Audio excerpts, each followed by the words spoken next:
I watched a man beg for his life at my cousin's wedding, a gun to his head, cold words about betrayal, and then the most dangerous man in the room turned and looked directly at me.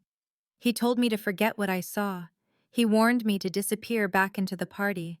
But an hour later, when he pulled me onto the dance floor and whispered that I was nothing, I did something unforgivable. I kissed him, right there, in front of everyone. "You have no idea what you just started, Piccola," he whispered against my ear. That kiss painted a target on my back. Suddenly, I was a weakness for a man who couldn't afford to have one. His enemies saw me, and they were coming. But here's the thing about falling for a monster. Sometimes the monster is the only one willing to burn the world down to keep you safe. This is the story of how one reckless moment pulled me into his world of shadows, and why leaving was never an option. This story will show you that love doesn't always arrive wrapped in safety and comfort. Sometimes it comes from the darkest places, and the person the world fears most becomes the one who protects you fiercely. Choosing to stay when everything screams at you to run, that's not weakness, that's courage. If you've ever loved someone the world didn't understand, this story is for you. My life broke in two at my cousin's wedding. The estate was a dream of glowing tents on rolling hills. Sophia married into serious money, and I did not belong. I felt clumsy in my pink bridesmaid dress, watching people who never had to worry about rent. Then I saw him. He stood on a stone terrace, surrounded by men in expensive dark suits. He was their center. He was not loud, but he was the center of the room. People orbited him. He was tall with dark hair and a jawline like a blade. His eyes were cold. For a second, those eyes found me, and I could not breathe. Someone bumped me, and I looked away, heart racing. "Stay away from him." My friend Clara appeared beside me. "Who?" I asked, but I knew. "Dante Moretti," she warned.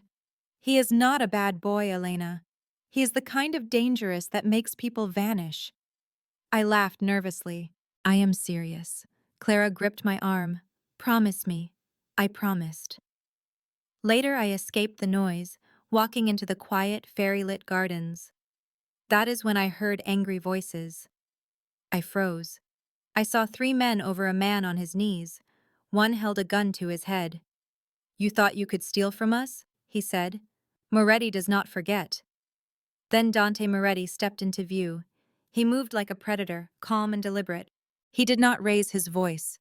"Take him to the East Warehouse," he ordered quietly. "Make him understand betrayal." The kneeling man began to sob. I stepped back, caught my heel on a stone, and gasped. Every head turned. Dante's eyes locked onto mine. His gaze was cold calculation. "Go," he told his men without looking away. They dragged the man off. Suddenly, we were alone. "I am sorry," I whispered. "I did not see anything." He moved closer, making running feel pointless. "You are Sophia's cousin," he stated. I nodded, my throat dry. "Elena." Hearing him say my name was a shock. "Go back to the party," he said softly. "Forget this." "I will," I promised. As I turned to leave on shaking legs, he spoke again. "Elena." I froze. "If you tell anyone what you saw, I will know." His voice was like silk over a blade. I ran back inside. Clara found me instantly. "What happened?" she asked. "Nothing," I lied. "Just needed air." The crowd parted, and Dante Moretti stood before me. He held out his hand. "Dance with me." It was a command. Clara gripped my arm, but everyone was staring. Refusing felt more dangerous than accepting. I placed my trembling hand in his. His grip was firm as he led me to the dance floor. When his hand rested on my waist, my breath caught. "You are afraid of me," he murmured. "Should I be?" I asked. His lips formed a cold smile. "Yes." He smelled of cologne and danger. "Why ask me to dance?" I whispered. "Because everyone is watching," he answered. "If I ignore you, it means you matter. If I dance with you, it means you are nothing." The words stung, even if they were meant to protect me. I will not say anything, I promised again. I know, he said. You are smart, Elena. A reckless feeling flared up. The song ended, but he did not let go. Be careful, Piccola, he murmured, his eyes dark. This world is not kind to innocent things. On a wild impulse, I rose onto my toes and kissed him. It was a brief touch. I pulled back, my face burning with shock. His expression was unreadable. He leaned close, his lips at my ear, and whispered a promise and a threat. You have no idea what you just started, Piccola. Then he was gone, leaving me trembling on the dance floor. I did not sleep that night. I kept seeing his cold eyes and the gun. I heard his voice turning my name into a warning. And that kiss. What was I thinking? In my tiny apartment, I groaned. I had kissed a mafia boss, a man who makes people vanish. He had warned me, and I had thrown myself at him anyway. The memory made my stomach churn. His words, "You have no idea what you just started," echoed in my head. Monday morning came too soon. I went to my job at the small art gallery, desperate for normal. I was in the back when my boss Margaret found me. "Elena, there is someone here for you." I frowned. "Me?" Margaret nodded. "He asked for you by name." My heart stopped. I walked to the front of the gallery, and there he was. Dante Moretti stood among the paintings, looking completely out of place in a suit that cost more than my rent. When he saw me, his expression flickered. "Elena," he said smoothly, "I would like to buy a piece." My boss was thrilled and quickly left us alone. I approached him, my pulse racing. "What are you doing here?" I demanded. "Buying art," he said, his voice mild but his eyes intense. "Why?" "We need to talk," he said, glancing around the gallery. "I have not told anyone," I whispered. "I kept my promise." "I know," he said, stepping closer. "I smelled that dangerous cologne again. That is not why I am here." "Then why?" His jaw tightened. "You should not have kissed me." My face flushed. "I am sorry." "It was seen," he interrupted quietly, "by people who now think you matter to me." His words were a shock. "But you said I was nothing." Something dark flashed in his eyes. I lied. "There are people who would hurt you to hurt me," he said. His voice was low. "Do you understand?" A cold fear took hold of me. What do I do? "You stay with me," he commanded, "until they believe you mean nothing to me." "But will that not make things worse?" "It is already done, Piccola." He said the name softly, and my heart jumped. "When you kissed me, you chose this path." The room felt smaller. "I did not ask for this." "I know," he said, his eyes softening. "But that is the reality. What now?" He took out his phone and typed. A number appeared on the screen. "Save this. If a stranger approaches you, you call me." My hands trembled as I saved the number. "I do not understand," I whispered. "Why do you care what happens to me?" He was silent for a moment. He reached out and gently brushed a hair from my cheek. The touch made me forget how to breathe. "Because innocent people should not be broken," he said softly. "Not by me." The bell on the gallery door rang. An older couple came inside. Dante's face became a cold, professional mask. "I will buy that painting," he said, pointing to a landscape. "It costs $4,000, I said. He handed me a credit card without a second thought. After he was gone, I looked at the card he had left. Dante Moretti, private investments. Just a name and a number. I should have thrown the card away. I should have blocked his number, but I put it in my pocket. That night, I was locking the gallery. I saw a black car parked across the street. The engine was running. My heart sank. With shaking fingers, I called the number Dante gave me. He answered immediately. "What is it?" "There is a car," I whispered. "It has been here for 10 minutes. Go back inside. Lock the doors. I am 5 minutes away." He hung up. My hands shook so much I almost dropped the keys. I finally got the door locked and moved away from the windows. The car did not move. 4 minutes later, a second car arrived. Dante got out.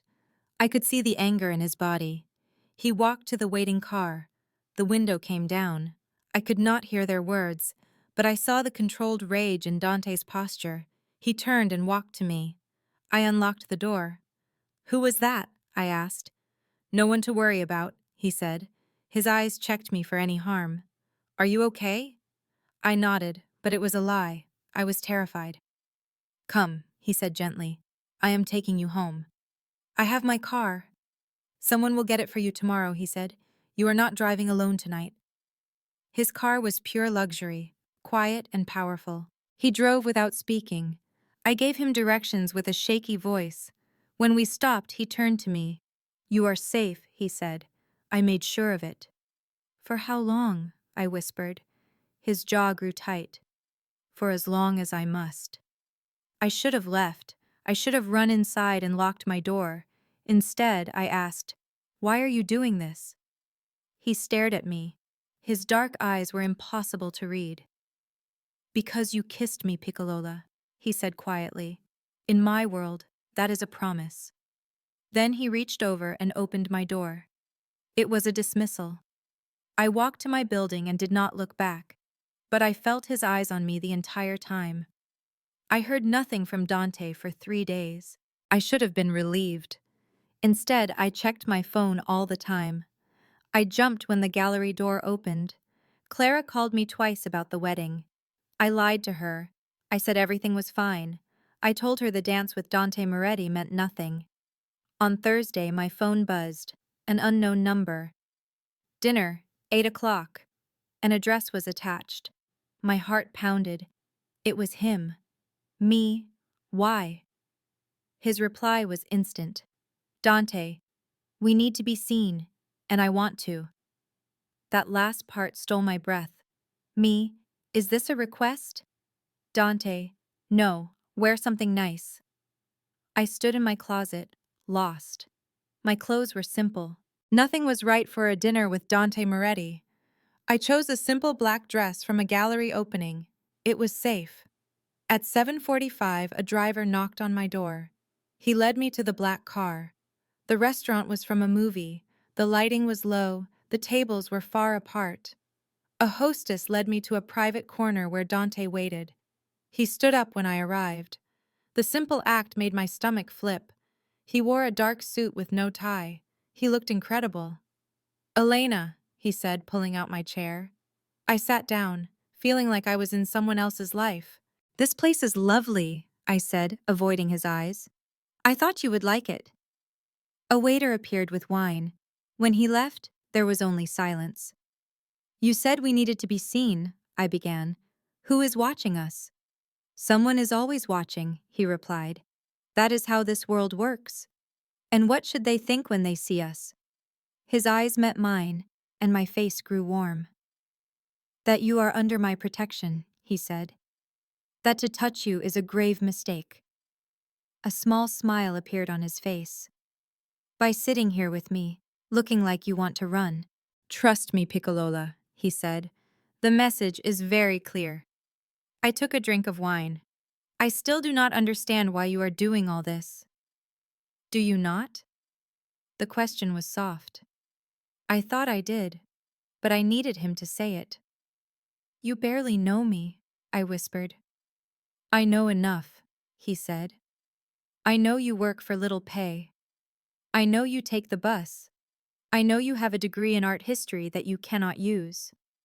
My eyes widened. "You investigated me."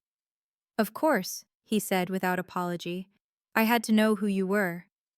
"And what did you find?"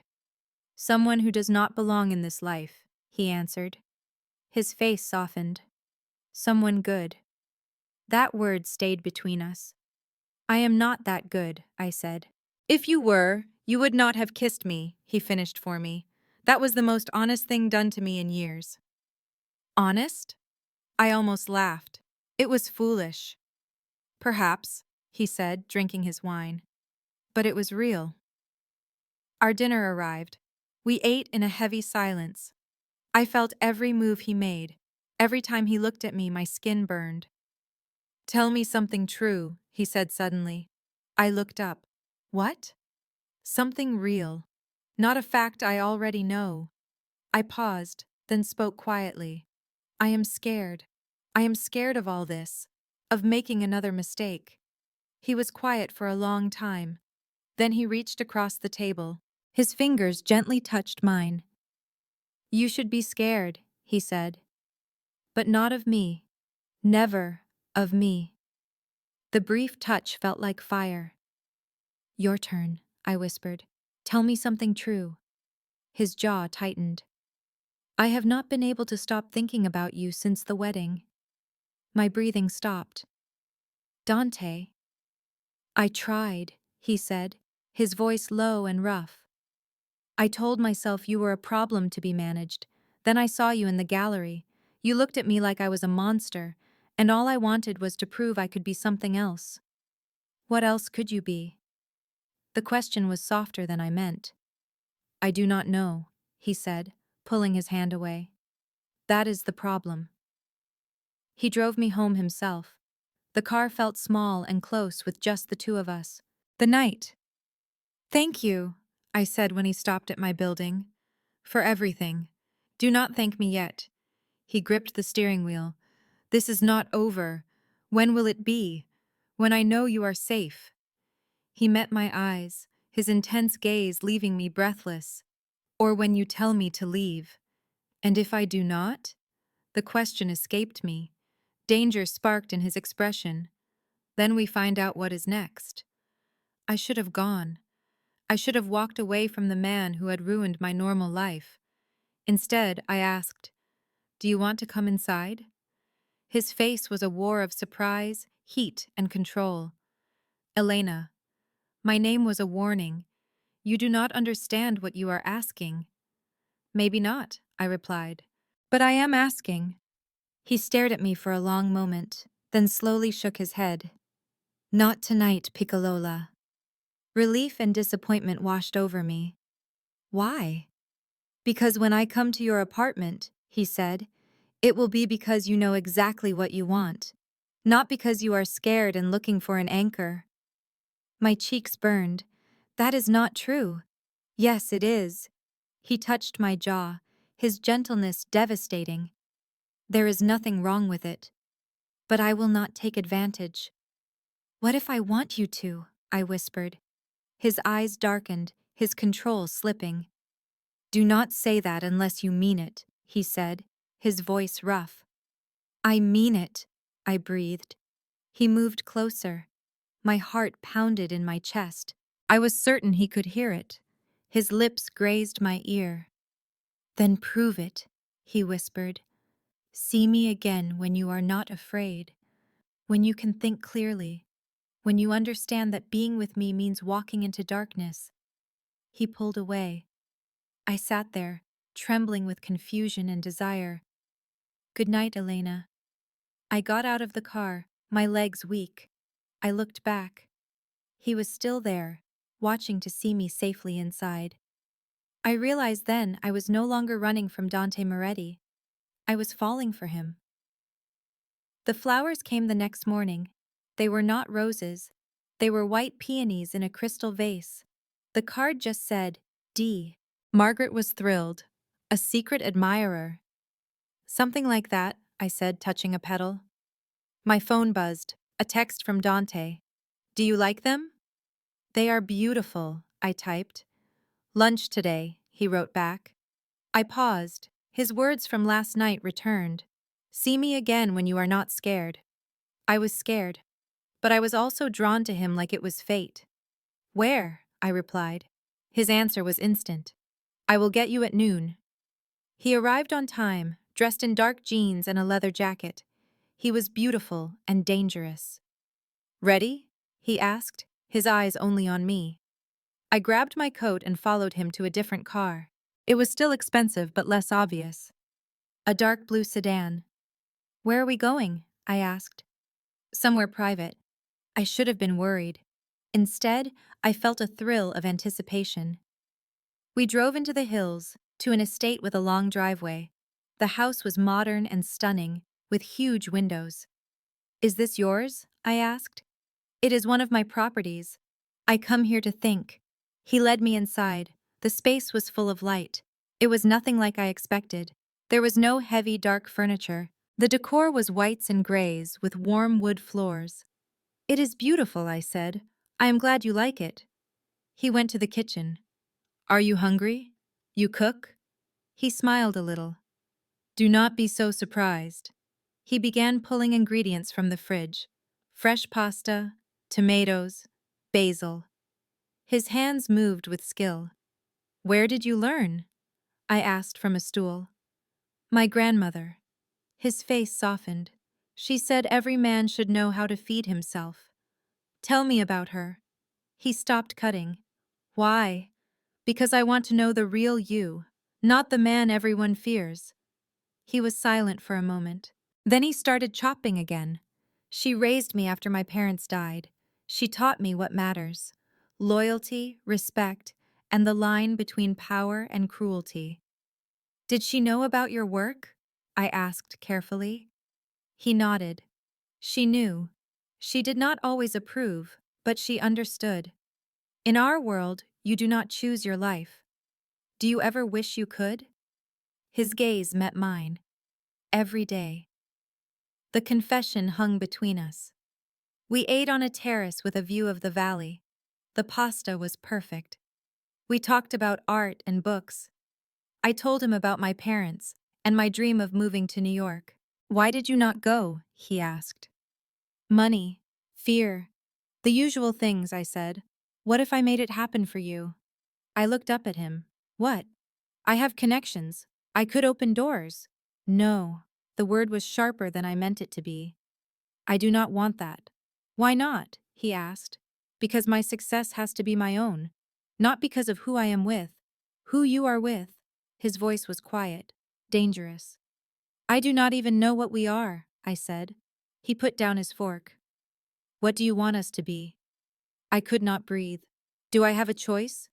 "You always have a choice, Elena." "Do I?" "I needed your protection because I kissed you." That did not feel like a choice. "You are right." He stood and walked to the edge of the terrace. "You are in this world now. But what you do next is your choice." I stood beside him. "What are my options?" "I can protect you from a distance. You live your life, and I live mine." His jaw was tight. "Or, you let me in. You accept this thing between us is real, and we discover it together." "And the second option?" He turned to me, his gaze making me weak. "Then you accept all of me. Not just the man who cooks for you, but the man who rules an empire built on fear. The man who makes impossible decisions. The man who will use violence to protect you." "You are trying to scare me," I whispered. "I am being honest." He touched my cheek. "Because once you are mine, Piccola, I will never let you go." The words should have scared me. Instead, they felt like a promise. "I am not running," I said. "You should be." "Maybe." I moved closer. "But I am not." His control broke. I saw it in his eyes, felt it when his hand tangled in my hair. "Elena." My name was a prayer. "Kiss me," I whispered. "If I start, I will not stop." "Then do not stop." For a moment, we were still. Then his mouth was on mine, and nothing else mattered. The kiss was slow and devastating. He held my face, pulling me against him until I melted. A sound escaped my throat. He pulled back, his breathing ragged. "We need to slow down." "I do not want to," I breathed. "Elena." He rested his forehead on mine. "You are killing me." "Good," I whispered back. He laughed, a deep, rough sound. Then he kissed me again, more softly this time. When he let me go, I was shaking. "Stay here tonight," he said quietly. My heart pounded. "Dante, in the guest room," he added quickly. "I just do not want you to go." His admission felt like something cracking inside my chest.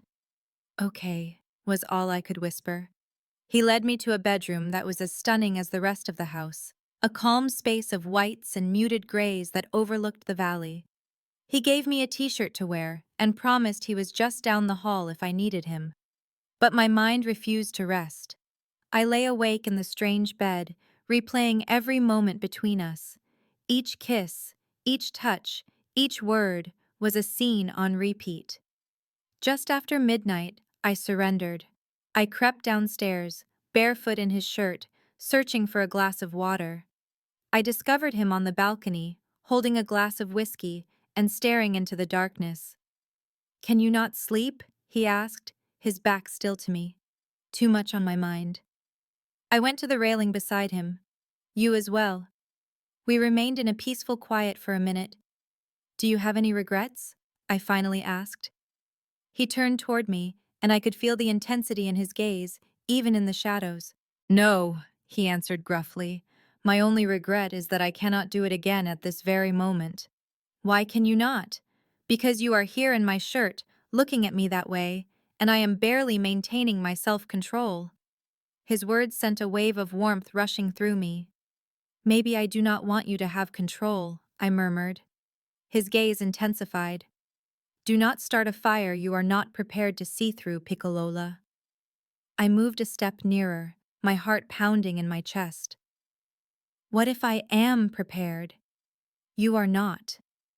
But his voice was tight with effort. "How can you be so sure?" "Because you are shaking." He was correct. I was, but it was not because of fear. "Dante," I whispered. "Go back to your bed, Elena." His voice was raw with restraint. Before I forget all the reasons I am trying to act honorably. I wanted to protest, to challenge him, to tell him to stop handling me like I was made of glass. But I could also see the rigid set of his body, the way his knuckles were white from gripping the railing. So I returned to the house, my entire body filled with an unfulfilled ache. But something fundamental had changed between us in the night, and there was no reversing it. I was awakened by bright sunlight pouring through giant windows and the aroma of brewing coffee. For a confused second, I had no idea where I was. Then all the memories came rushing back. The house, the kiss, Dante's strained voice ordering me to my room before he lost his composure. Warmth spread across my face. I saw my dress from the previous day, cleaned and pressed, laid out on a chair. The sheer efficiency of it all made me grin. It was no surprise that Dante Moretti employed people who worked like ghosts in the night. When I finally went downstairs, he was in the kitchen with 2 cups of coffee already prepared. He was wearing gray sweatpants and a plain white t-shirt. His hair was a little messy, and he was so unlike the composed man in expensive clothing that I hesitated at the entrance. "Good morning," he said, offering me one of the cups. "Morning." I accepted it with gratitude, my hands warming around the mug. "Thank you for all of this. I need to drive you into the city shortly. I have appointments this afternoon." A strange look crossed his face. "But I needed to ask you something before we go." "Okay." He was silent for a second, as if he were picking his words with great care. "There is a function tomorrow evening, a benefit gala. It is required that I go, and I would like for you to accompany me." My stomach did a little flip. "As my date?" "As a person under my protection who should be seen with me," he clarified, then paused. "But also, yes, as my date. Will that not make our situation more complex?" "It is already complex." He came closer, and I could smell the scent of his cologne, which was lighter and more personal this morning. "But you were correct last night. We have to determine what this is between us, and that requires us to stop hiding." "I do not own anything appropriate for a gala," I said, my voice thin. "I will arrange it. Let me handle this, Elena." His tone was kind but resolute. "Please." I should have protested, should have insisted on keeping a measure of my own freedom, but the reality was that I wanted to accept. I wanted to be the woman on his arm, to take another step into his universe. "Okay," I whispered. A warm light entered his eyes. "Okay." The gown was delivered to my apartment by a courier later that day. It was a rich emerald green that seemed to shimmer with light. It was tasteful and refined, but not overly modest. It was a perfect fit, which ought to have been a shock. but it was not. Of course, he would have known my exact size. Clara called me right as I was putting it on. "All right, what in the world is happening?" she asked. "I saw you at Lucas with Dante Moretti last night." "Elena, that restaurant is more expensive for one meal than what you earn in a week." "It was only a dinner," I replied, which was not entirely a falsehood. "Just a dinner with a powerful crime figure. Do you hear what you are saying? He is not—" I paused, because he was, and deceiving my closest friend was beginning to feel terrible. "Clara, I am not able to explain it all right now, but I am all right. I swear it." "Are you out of danger?" "Yes." "Are you certain?" "Because if he is making threats or pressuring you—" "He is not," I cut in with firmness. "I promise. The situation is complicated, but this is what I have chosen." She stayed silent for a very long time. "You are developing feelings for him." It was a statement, not a query. "I do not know," I breathed. But that was another lie. The gala took place in a historic hotel in the city center, a place of marble columns and crystal light fixtures. I felt as if I had entered another era. Dante guided me inside, his hand resting firmly on the small of my back. The attention of everyone in the room followed our movements. "They are all looking," I murmured. "Let them." His voice was steady. "You are beautiful." The praise sent a pleasant warmth through me, even as nervousness knotted in my stomach. These were not average citizens. I saw faces from the news, politicians, corporate titans, individuals with the kind of influence that could build or break cities. And I knew that somewhere in this crowd were men just like Dante, men who ran empires from the shadows. He presented me to so many people that I smiled and shook hands and struggled to keep the names straight. The majority were courteous, their interest concealed behind well-practiced expressions. But I could sense the weighing in their gazes, the inquiries they left unspoken. Who was she? Why was she present? What was her significance to Dante Moretti? I wished I had the answers to those questions myself. About 2 hours later, Dante was pulled away for a discussion with a few older men in very expensive suits. Their posture was stiff. Their voices were hushed. "Remain here," he said quietly to me. "I will return in a moment." He stepped away, and I stood by myself near the bar, feeling completely vulnerable. "So, you are the one." I spun around to see a woman observing me. She was gorgeous, impeccably dressed, and had cold eyes. "I am sorry," I said. "The girl who has captured Dante's focus." She gave a smile that never touched her eyes. "I am Isabella, a very old friend." The emphasis she put on the word friend suggested it meant something entirely different. "Elena," I answered softly. "I am aware." She moved nearer, her voice lowering to a conspiratorial tone. "Allow me to give you a piece of advice, Elena. Men in Dante's position do not have relationships. They have acquisitions. And once they grow tired of them, they are discarded." The words were a sharp sting, though I tried to hide my reaction. "I do not believe that is any of your concern," I replied, making sure my voice was even. "Perhaps not." She sipped her champagne. "But do not claim that I failed to warn you. This world will chew up and spit out little girls just like you." She turned and left, leaving me feeling deeply unsettled. "Do not pay any attention to her." I flinched. Dante had materialized beside me, his face grim. "How much of that did you overhear?" I asked. "Enough." His jaw was clenched. "Isabella is resentful because our involvement ended 2 years ago. She does not represent my feelings." "Is it the truth?" I whispered. "That you simply collect possessions and then get rid of them?" He pivoted to face me directly, his gaze piercing. "You are not a possession, Elena, and I have no intention of ever getting rid of you." "Then what am I to you?" "I am still trying to understand that myself." His hand found mine, his fingers weaving through mine.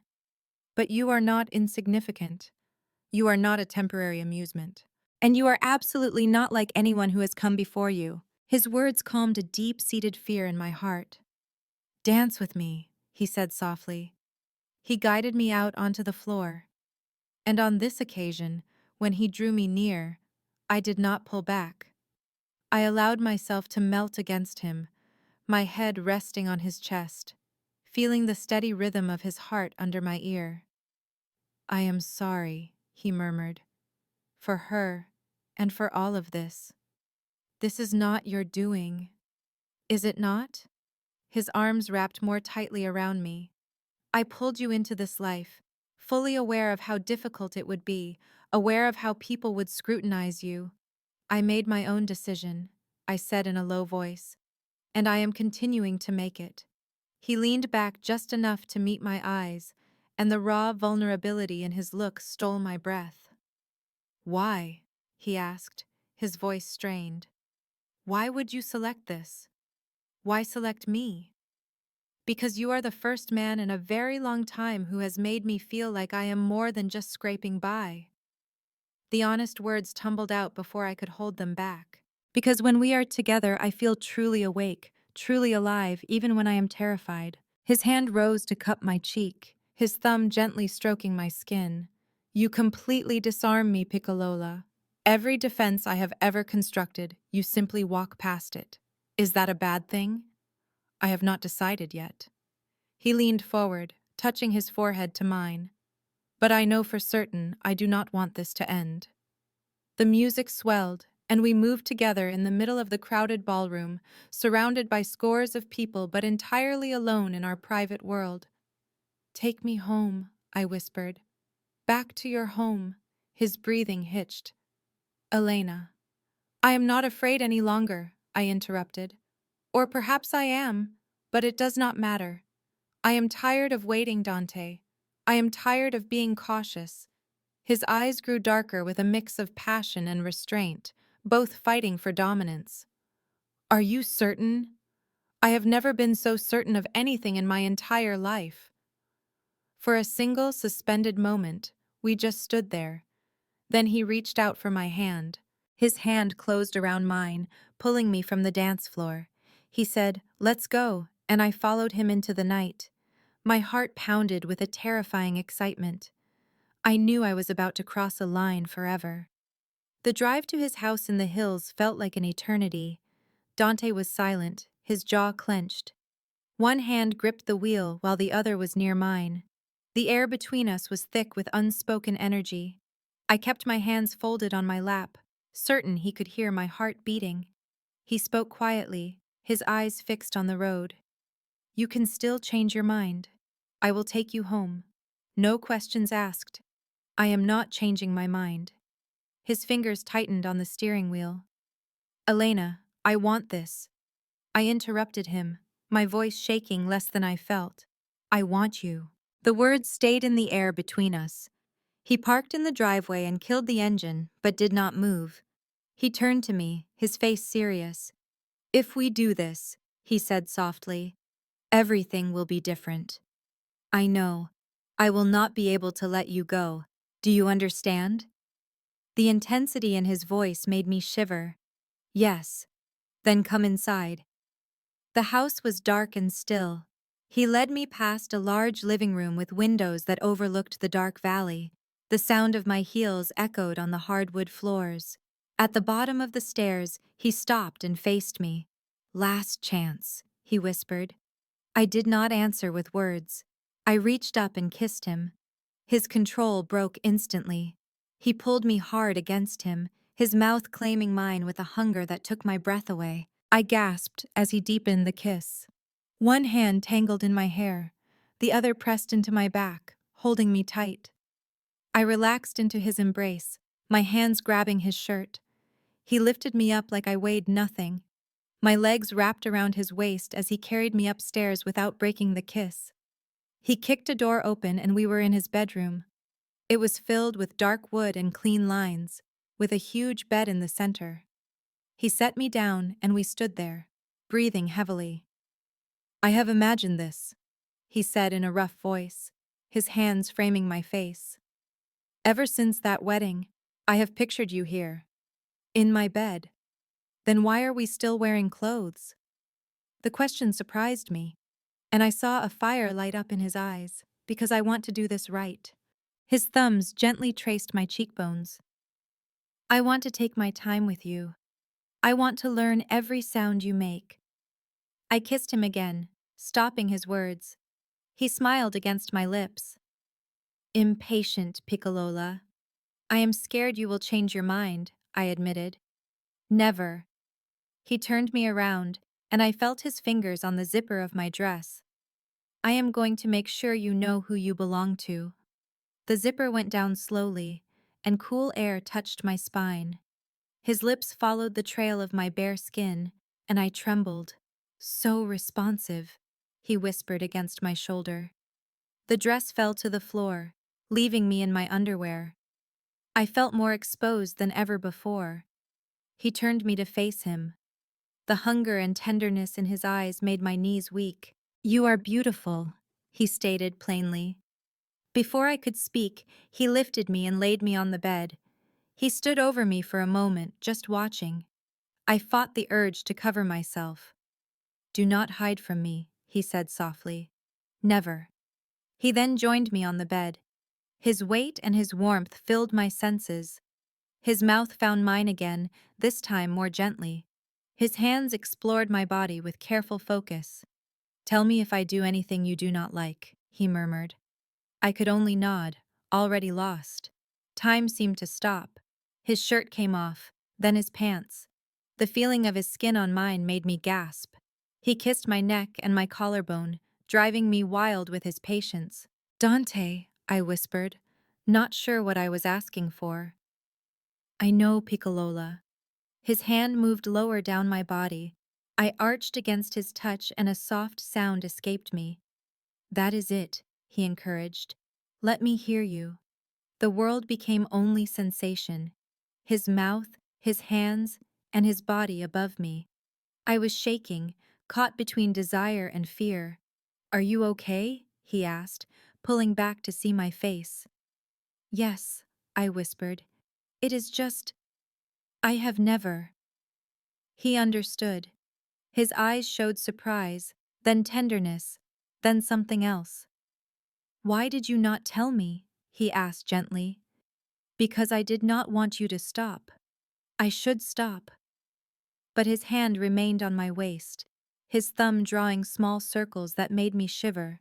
Please do not, I whispered. This should be special. It is special, I said, touching his face. Because it is you.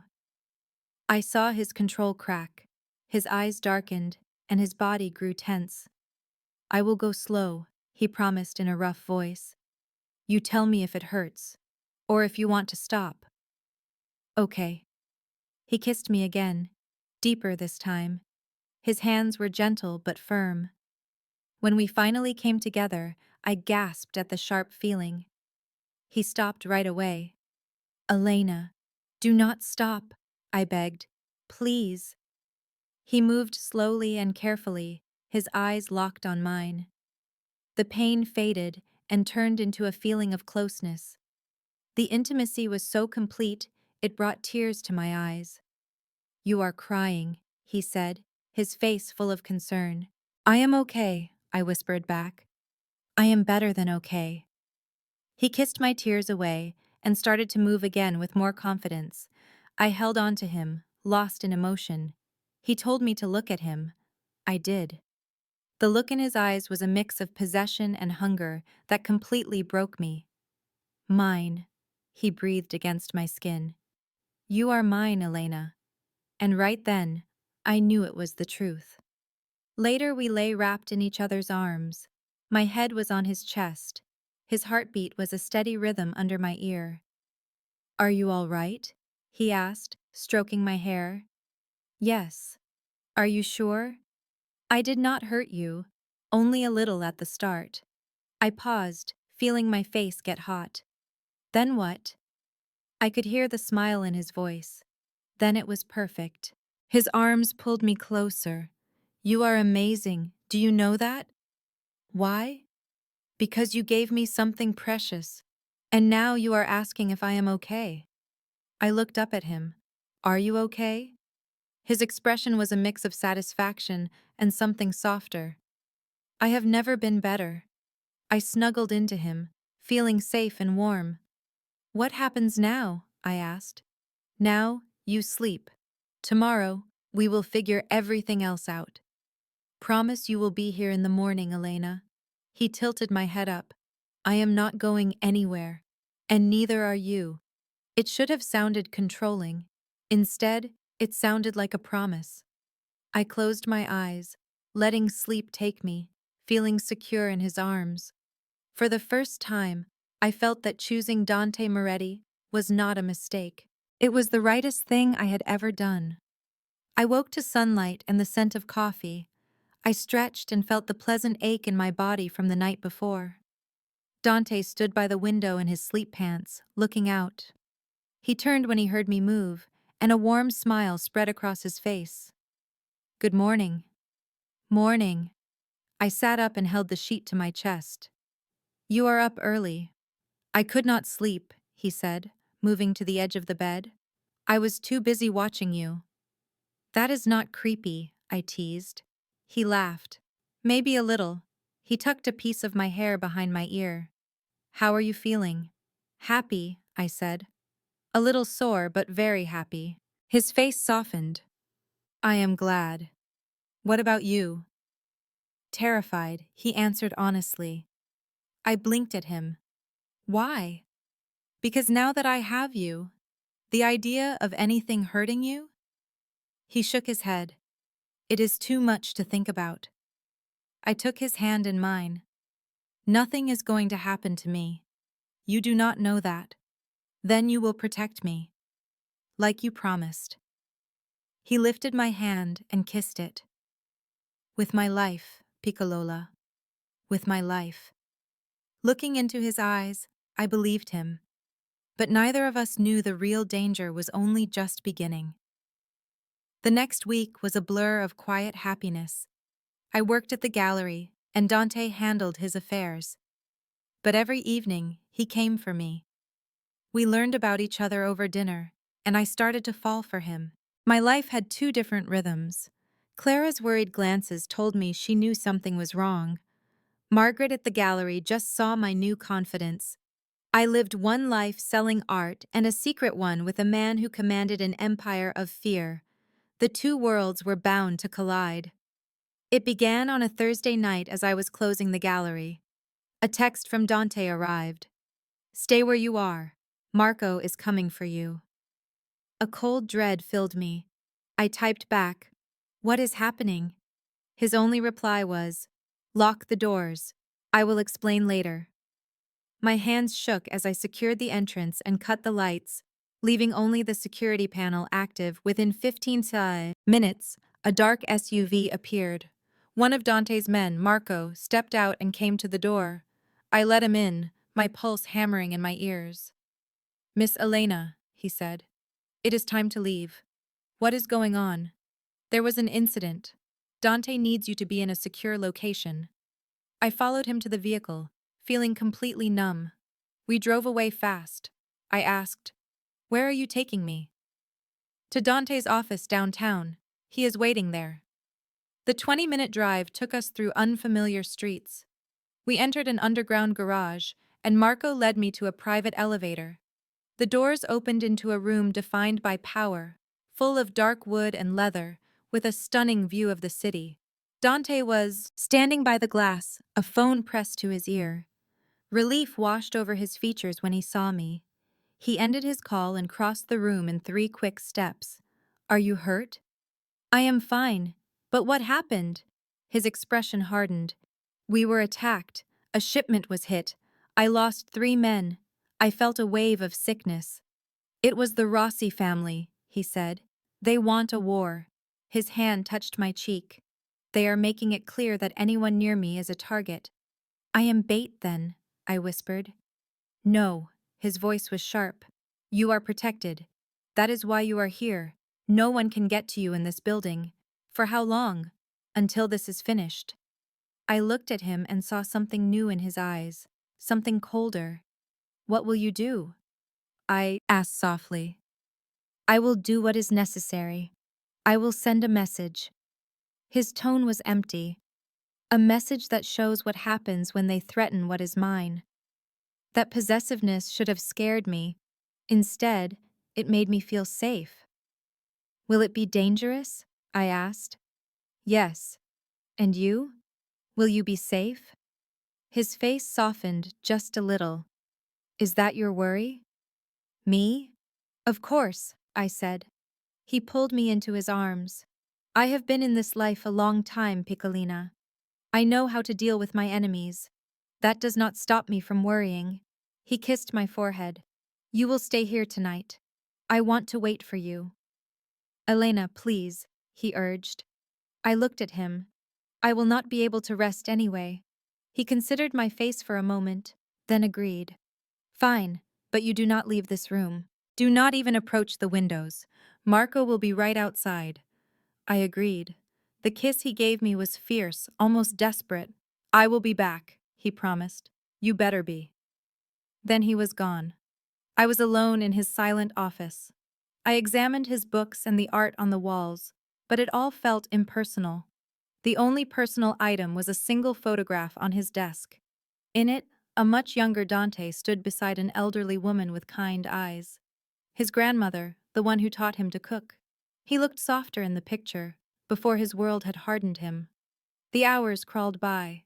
Sleep was impossible. Every noise in the hallway made me flinch. The minutes stretched into an eternity.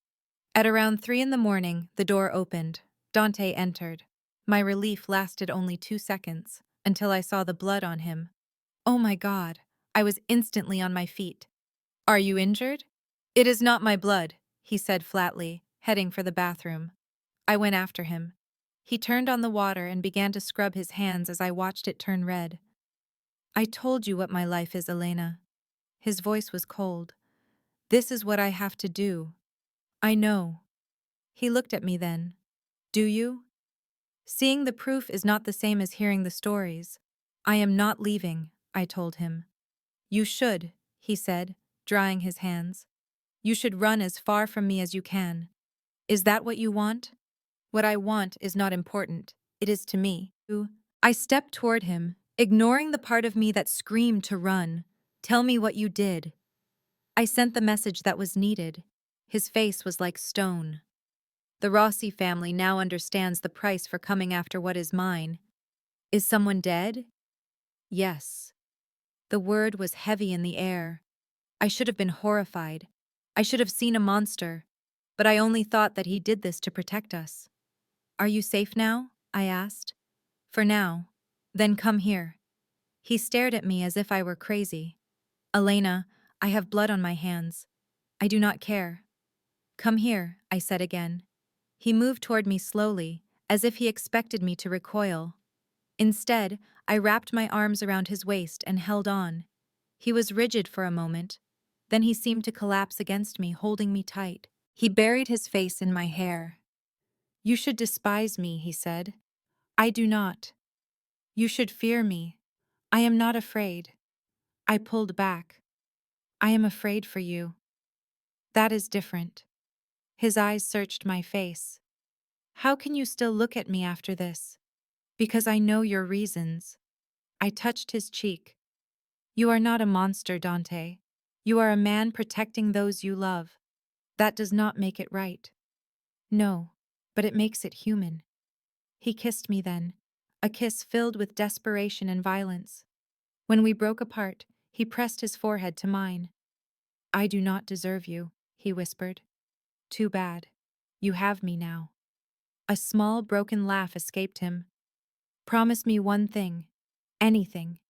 If this life becomes too much for you, promise you will tell me. I saw the real fear in his eyes. He was not afraid of his enemies. He was afraid of losing me. I promise, I said. He held me close as the sun began to rise over the city. I understood then that choosing Dante meant choosing everything he was, both the good and the bad. I had made my decision. 2 days later, the Rossi family responded. I was at the gallery when Margaret called me to the front. There is a package for you, Elena. I was expecting flowers from Dante. Instead, a small box wrapped in plain brown paper was waiting. There was no return address. Who left it? I asked. A delivery service, Margaret said. I took it to the back office, my stomach twisting. I sent a text to Dante. Did you send something? His reply came at once. Number, what is it? Something just showed up here, I typed. He wrote back, do not touch it. Marco is on his way. But I could not resist. I opened the box. Inside was a photograph of me walking to my car the day before. On the back, in red ink, it said, "You are not as protected as you think." My hands began to tremble. Just then, Marco walked into the gallery, his face grim. Miss Elena, we have to go. They know where I am, I whispered, holding out the photo. They were watching. His jaw was tight.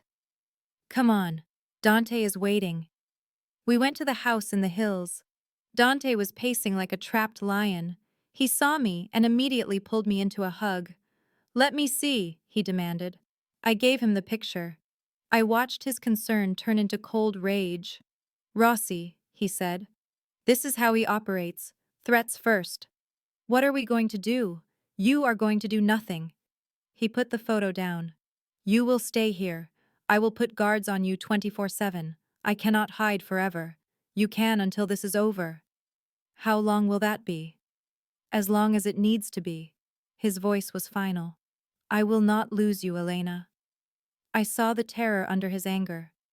Okay, I whispered. I will stay.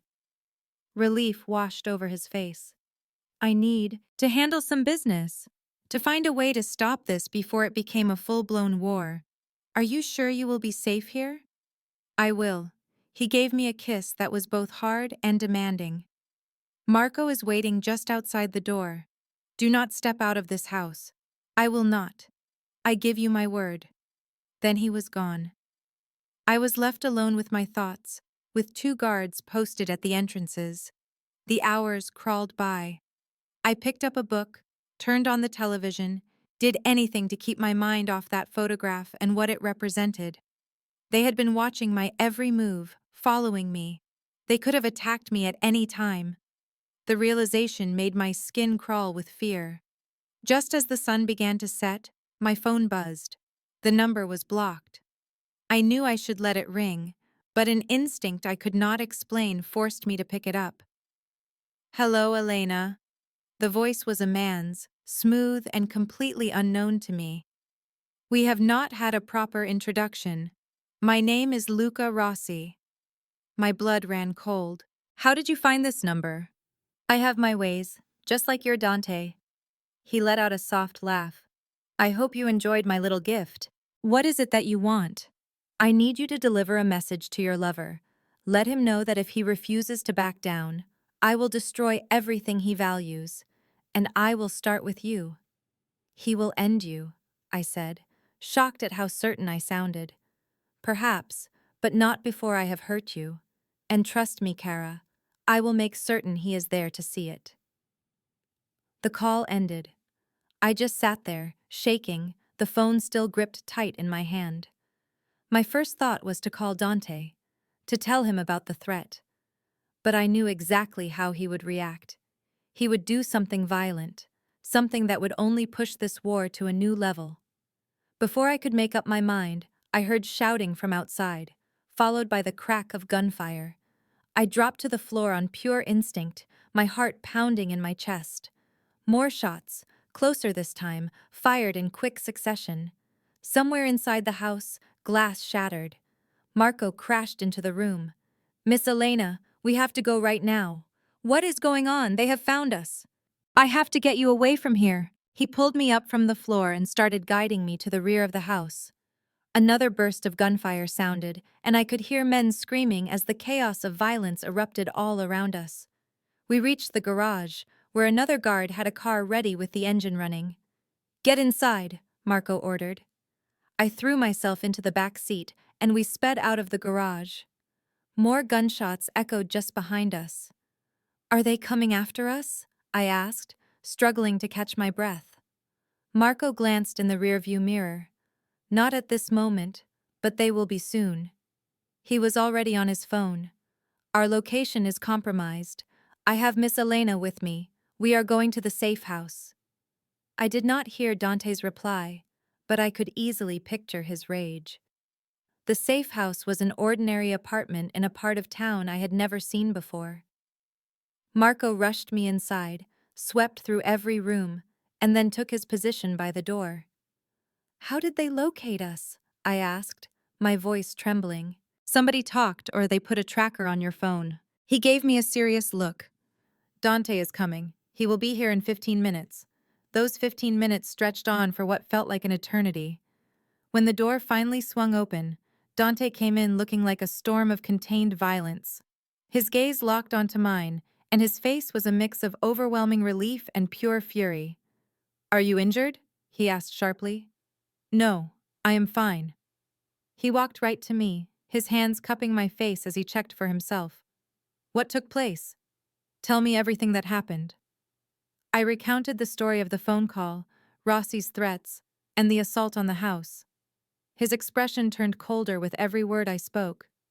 He contacted you himself, Dante said, his voice flat. He made threats directly to your face. Yes, and you failed to tell me right away. I was about to, but then… You could have been killed, Elena. His voice got louder. Do you realize that? If Marco had not gotten you out of there. But he did, I cut in. I am safe this time. He stepped back, raking his hands through his hair. This is the exact thing I was so afraid of. You are in harm's way because of me. This is not your doing. Yes, it is. He spun to look at me, and the anguish in his eyes shattered my heart. Anything that happens to you is because of me. Every single threat, every second of fear, it is all because you made the choice to be with me. And I would make that choice again, I told him without hesitation. You do not mean that. Yes, I do. I walked toward him. I am terrified, Dante. I am not going to lie about that, but I am not going to leave you. You need to. Too bad for you. I am staying. He just looked at me for a long time, some difficult emotion changing in his eyes. Then he pulled me into his arms, wrapping me so tight I could hardly draw a breath. I cannot lose you, he said, his voice raw. I simply cannot. You will not. Give me your word. I promise. He kissed me after that, a desperate and possessive kiss, and I returned it with all the feeling I had. When we finally broke apart, his face had hardened into a look of pure danger. This comes to an end tonight, he said in a low voice. What are you planning to do?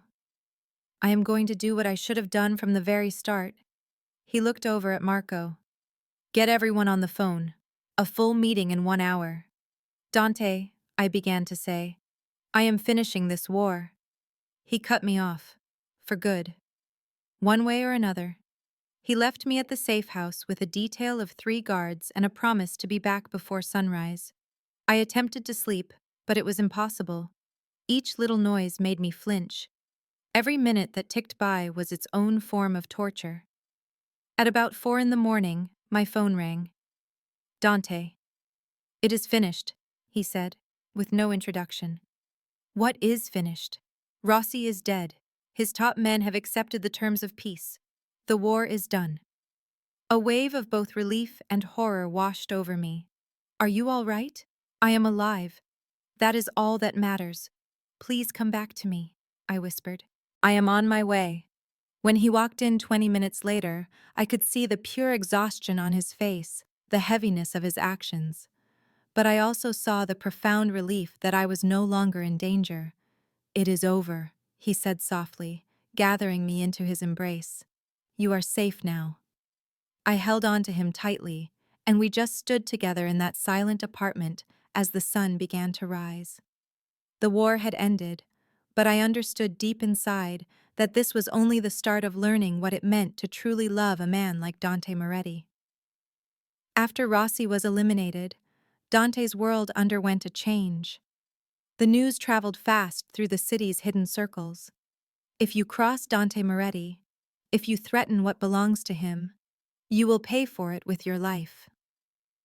The conditions for peace he had forced were harsh, but they were also effective. No one was going to challenge his authority again for a very long time. But that kind of peace came at a price. I officially moved into his house in the hills. I stopped pretending that I had another life. The gallery granted me a leave of absence, understanding the situation without needing an explanation that I required some space. Clara's calls became less common, and I realized I was losing her because of the path I had chosen. My previous life was dissolving like a forgotten dream. And Dante, he was not the same. He was more watchful, more possessive. He was always touching me, as if he needed the physical proof that I was real and that I was safe. In the middle of the night, he would hold me so close I would sometimes wake up struggling for air.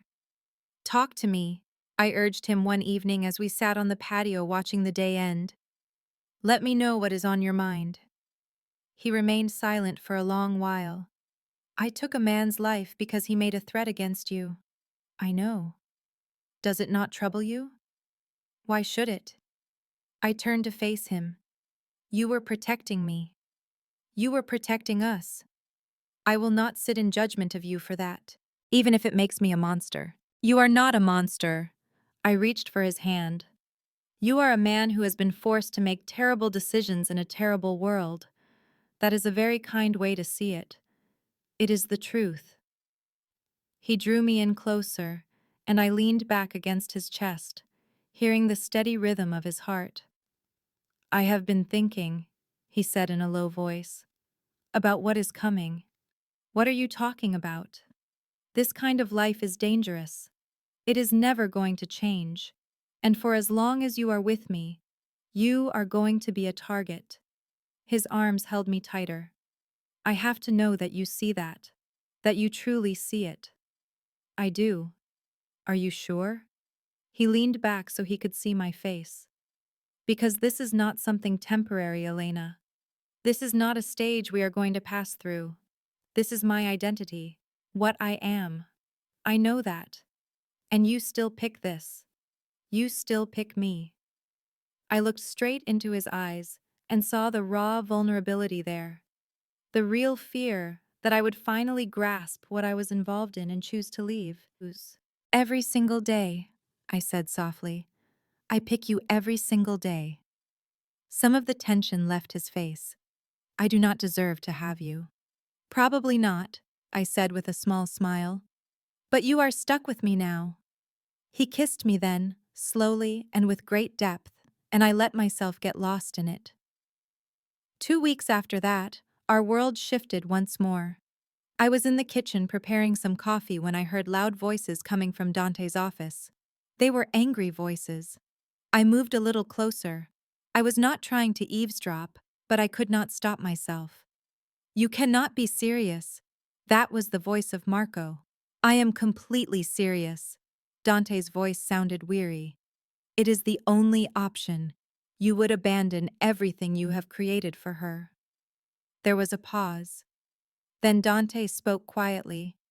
"Yes." My heart seemed to stop beating. "The families will never go for it," another man said, one of Dante's other lieutenants. "They will interpret it as a sign of weakness." "I do not care how they interpret it." Dante's tone was absolute. "I am finished. I am getting out." "Getting out?" Marco's voice was filled with shock. "You do not just walk away from a life like this. You can watch me." I stepped back from the doorway, my thoughts in a whirlwind. He was planning to leave, to give up his entire empire. All because of me. I confronted him about it later that night. "I heard you earlier today," I told him quietly. "You were speaking with Marco." He froze completely. "How much of it did you hear?" "I heard enough to know you are making plans to give it all away." I stepped toward him. "Why?" "Because I desire a life with you." His voice was completely even. "A genuine life. Not a life where you are always living in fear, where I have to constantly watch my back." "Dante, you cannot do this just for me. I am not only doing it for you, I am doing it for the two of us." He took both of my hands in his. I have spent my whole life inside this world. And what was it all for? For power? For money? None of that matters at all if I lose you because of it. Tears began to well up in my eyes. But what about everything that you have built? I will pass it on. Let Marco take over. He is skilled and loyal. The change would be smooth. Then we could leave. We would vanish, find a new place, and build a life that was just for us. The idea was a powerful temptation. A normal life with Dante, free from constant danger. But I saw the price. He would lose everything he had built, everyone who depended on him. I cannot let you do that, I told him softly. His face changed. What? I said. I cannot let you sacrifice who you are just for me. Elena. I see it, you know. You come alive when you are in charge, when you protect your own. I touched his cheek. That is a part of who you are. I fell in love with all of it, not only the parts that look normal. You should have a normal life, he insisted. Maybe. But I chose an extraordinary one, I said, smiling through my tears. I chose you. All of you. Even the parts that are dangerous. You have no idea what you are saying. Oh, yes, I do. I held him close. I will not let you abandon your entire world for my sake. We can find a way to make this work. Elena, promise me, he started. I cut him off. Promise me you will not give it all up. Promise we will find another way. He looked at me, the conflict clear in his eyes. Then he pulled me into his arms, holding me tightly. I promise, he whispered into my hair. We will find another way. The next morning, Dante was already dressed and watching me from the edge of the bed. I have a gift for you, he said. He opened his palm to show a small velvet box. My heart stopped. Dante. It is not a proposal, he said quickly. Not yet. Not until I can offer you the life you should have. Inside the box was a delicate ring with a single diamond. But I need you to have this as a promise. A promise of what? That I belong to you, completely. He looked directly at me. No matter what comes, no matter how bad it gets, I will always return to you. Tears streamed down my face as he put the ring on my finger. I love you, he said. I do not believe I have said that out loud before, but I do. I love you, Elena. I love you too, I managed to say. He kissed me softly, and I felt his promise settle into my soul. Later, I called Clara. I told her we had to meet in person. At the coffee shop, the space between us felt enormous. You seem different, she observed. I am different. Are you happy? I considered the question. I thought about the danger and the fear, but I also thought of the love, the safety, and being truly seen by someone.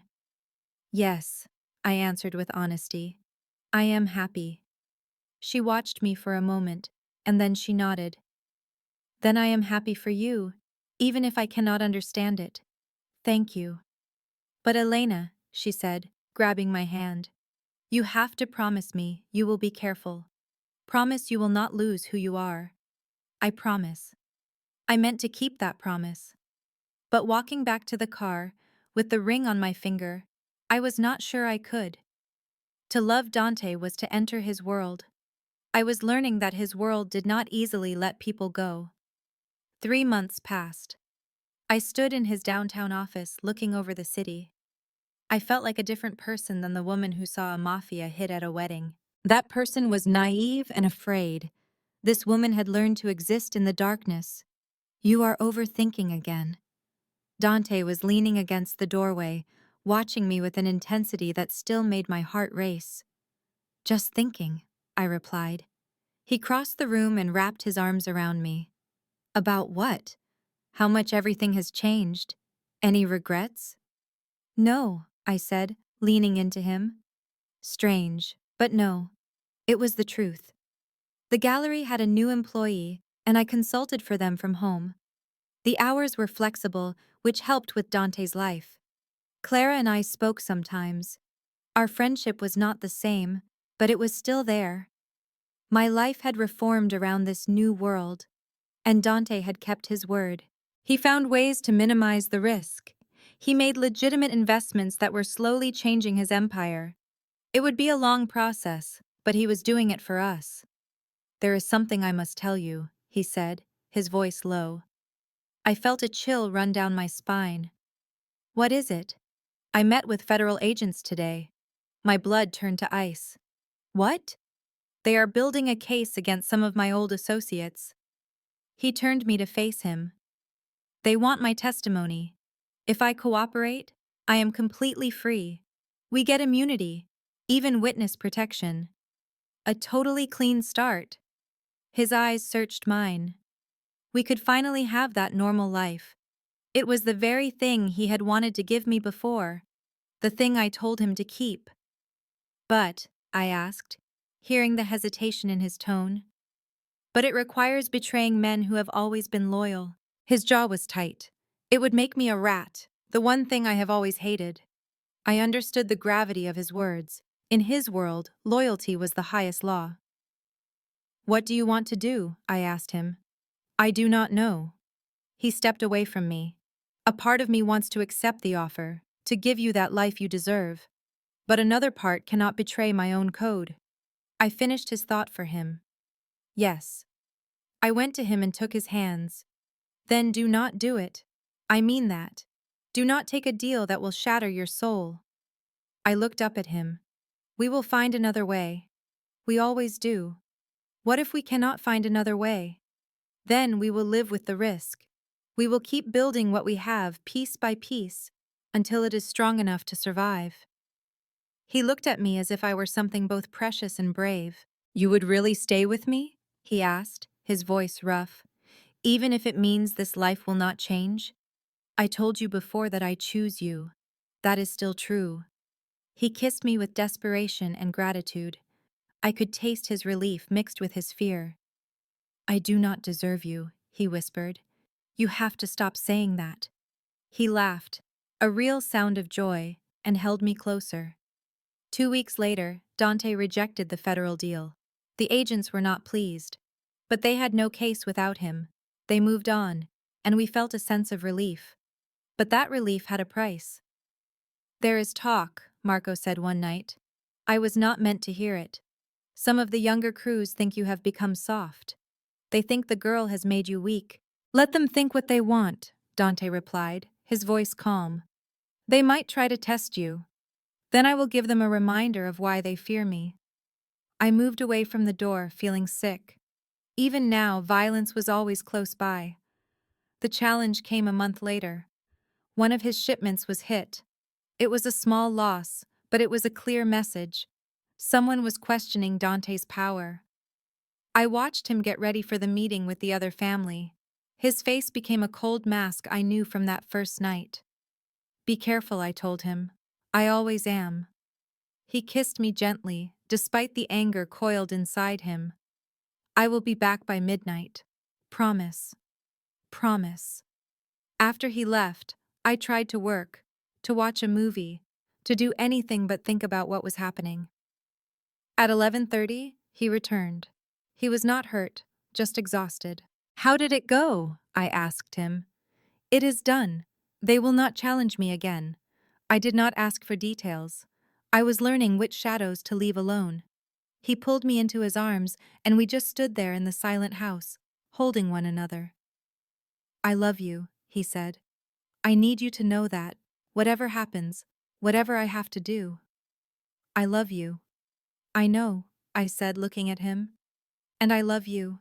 All of you, even the monster inside." "You are not a monster," I said. "You are just a man protecting his own." He kissed me, and I let him lead me to our bedroom. Let his actions say what words could not. Later, as we lay there together, he spoke quietly. "Marry me." I turned to look at him. "What?" "Not right away. Not until our world is truly safe, but someday." "But—" His hand moved across my skin. "Marry me, Elena. Make us permanent." My eyes filled with tears. "Are you sure? I have never been more certain about anything." "Yes," I whispered. "Someday. Yes." He held me closer, and I drifted to sleep listening to his heart. The ring on my finger reflected the moonlight. 6 months later, our life had found a kind of rhythm. I was teaching art history at a local college. Dante had moved more of his operations into legitimate businesses. We had dinner with Marco and some of Dante's less dangerous contacts. We spoke of the future, of a real wedding, maybe even children. But the darkness never truly disappeared. I could see it in how Dante always scanned a room. I saw it in how his guards never truly relaxed.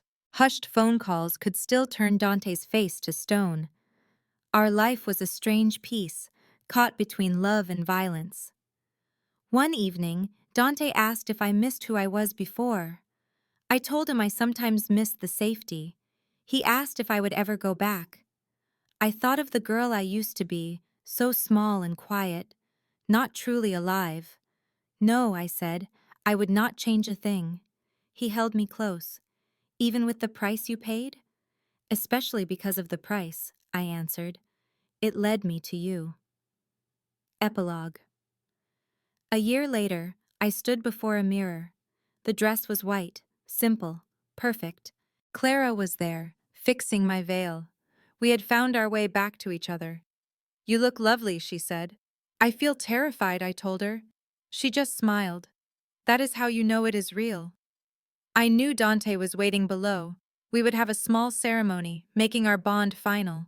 It was always meant to be. I felt the ring on my finger, a promise he made months ago. Soon another would join it. Clara asked if I was ready. I thought about the fear and the darkness that brought me to this moment. But I also remembered his love, the way he truly saw me. Yes, I said, I am ready. And I went down to meet the man who saved me. He taught me that real love is not always safe. He showed me that light can be found in the darkest places. Choosing to stand by him through all the danger was the bravest choice I ever made. Elena's story reminds us that we don't need someone to rescue us. We need someone who sees us completely, shadows and all, and chooses to stay anyway. Real love isn't about finding safety. It's about finding someone worth being brave for. Sometimes the deepest love grows in the darkest soil. Thank you for staying until the very end. If this story touched something inside you, please hit that like button, drop a comment sharing what moved you, share it with someone who needs this message, and subscribe to become part of our family. Your support means everything to us.